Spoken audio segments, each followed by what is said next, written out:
നമസ്കാരം.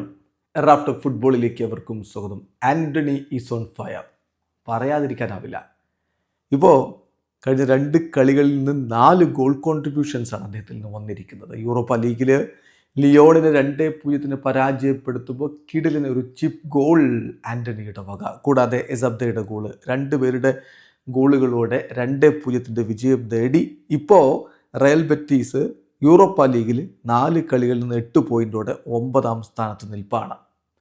ഏതായാലും ആൻ്റണിയുടെ മികവ് ഇപ്പോൾ അതിൻ്റെ പാരമ്പര്യയിലേക്ക് പോകുന്ന കാഴ്ചയാണ് നമ്മൾ കണ്ടുകൊണ്ടിരിക്കുന്നത്. ഇതോടുകൂടി ഇപ്പോൾ യൂറോപ്പ ലീഗിൽ അദ്ദേഹം 3 കളികൾ 2 ഗോളുകൾ എന്ന രൂപത്തിലാണ് റയൽ ബെറ്റീസിനായിട്ടുള്ള കോൺട്രിബ്യൂഷൻ.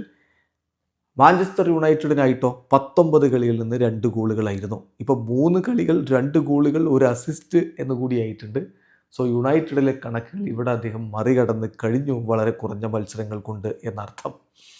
പിന്നെ മറ്റൊരു ഇമ്പോർട്ടൻ്റ് ആയിട്ടുള്ള കണക്ക് കൂടി നിങ്ങളൊന്ന് നോക്കണം. അത് റയൽ ബെറ്റീസിനായിട്ട് മിന്നിക്കത്തിയൊരു ബ്രസീലിയൻ സൂപ്പർ താരമുണ്ട്, ഡെനിൽസൺ. യെസ്, 1998 വേൾഡ് കപ്പിൽ മനോഹരമായ ഡ്രിബിളിംഗ് കൊണ്ട് നമ്മൾ അത്ഭുതപ്പെടുത്തിയ ഡെനിൽസൺ 2002 വേൾഡ് കപ്പ് ബ്രസീൽ നേടുമ്പോൾ ആ ടീമിൻ്റെ ഭാഗമായിട്ട് ഡെനിൽസൺ, അദ്ദേഹം റയൽ ബെറ്റിസിലെ ഇതിഹാസമാണ്. അവിടെ അദ്ദേഹം പക്ഷേ 196 കളികളിൽ നിന്ന് 14 ഗോളുകളാണ് അടിച്ചിരുന്നതെങ്കിൽ ഇതാ ആൻ്റണി 36 കളികളിൽ നിന്ന് 15 ഗോളുകളായി ആ ഡെനിൽസനെ മറികടന്നിരിക്കുന്നു.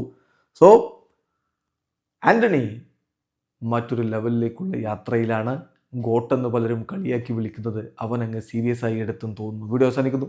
ഫുട്ബോൾ ലോകത്ത് കൂടുതൽ വിശേഷങ്ങളുമായി റാഫ് ടോക്സ് എത്താം.